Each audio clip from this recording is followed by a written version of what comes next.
High, আমি স্নেহা। এটা আমার বার্থডে ভ্লগ।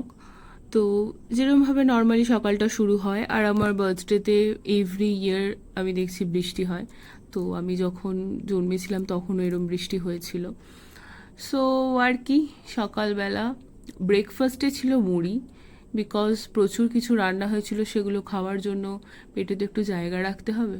তো সেই জন্যই তো লাঞ্চে প্রচুর কিছু রান্না হয়েছিল। তো যেরকম 5 রকমের ভাজা হয়, মেনলি আমাদের বাঙালিদের এটা রিচুয়ালসেই পড়ে। তো আমার জন্মদিনে পায়েসটা হয় না শুধুমাত্র, বাদবাকি যা কিছু সবই হয়। তো তারপর একটু বেরিয়েছিলাম দাদার সাথে, দেন তারপর কেক কাটিং।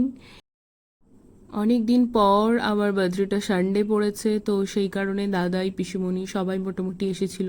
শুধুমাত্র দাদা তো আসতে পারবে না, সেই কারণে দাদা আসে না। তো যাই হোক, তারপর কেক কাটিং করলাম, সবাইকে খাওয়ালাম। তো দেন দ্যাটস ইট, এইভাবেই আমার বার্থডেটা কাটলো এবছরের মতো।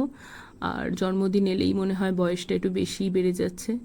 তো যাই হোক, চলো আজকের মতো এই অবধি। চলো টাটা, বাই, দেখা হচ্ছে।